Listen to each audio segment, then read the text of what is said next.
Raba Shakaya Babu Likantaya Babu Zakata. You are faithful God. Holy Nyasaye wa unyane.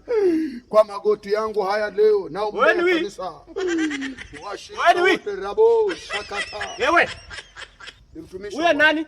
Ni mtumishi wa Bwana kwa maombi. Asante Yesu. Wewe unafanya nini huku? Ni mtu wa Mungu alikuwa. Mtumishi wa Mungu bakuru mranendi. Yeye ndio mnadanganyanga hata kwa mlima na mnakuja hapa.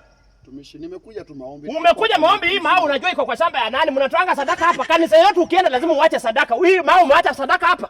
Juzi nimepata kondomu zimebaki pale ndani. Mnakujanga hapa kumbe mnachat tu unaona uko na simu. Mtumishi mkali unakuja kwa mlima na simu.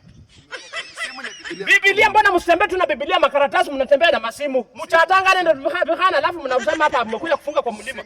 Muungana na vigoti vya rule bwana. Hakuna sadaka mnaachanga hapa. Tunapatanga hapa peke yake nimebaki makaratasi ya kondomu imebaki hapa. Mnakujanga hapa na wasichana mnaharibia hapa alafu. Bwana buhacha akalukendo. Buhacha. Bwana na morning sulusi ya repa ipusie. Usinifananishe na Buhane ndisi ya bwana. Toka hapa. Ungeniruhusu nifanye. Mwana buhaba ombi kaka anachokorera mnyumba. Hakuna sadaka mnaachanga hapa. Hii mawe iko kwa shamba yangu. Unaona hii mawe si ati Mungu ndiye ameweka hapa kukinini. Aliweka hapa kwa sababu pia alikuwa anataka mimi nikule, mimi nitakulia wapi? Nyinyi mnaremaka shamba zenyu mkipanda miwa, lakini yangu mawe iko ndani mnakujanga kupiga mawe ni ya Mungu. Mungu aliweka kwa shamba ya nani? Mawe ni ya Mungu. Acha sadaka uendelee kuomba kama utaki. Haya sawa basi. Unanifukuza kwa mawe. Tola amira mlikinali rimundale yao. Unanifukuza kwa mawe. Yesa kufukuza. Angalia maisha yako.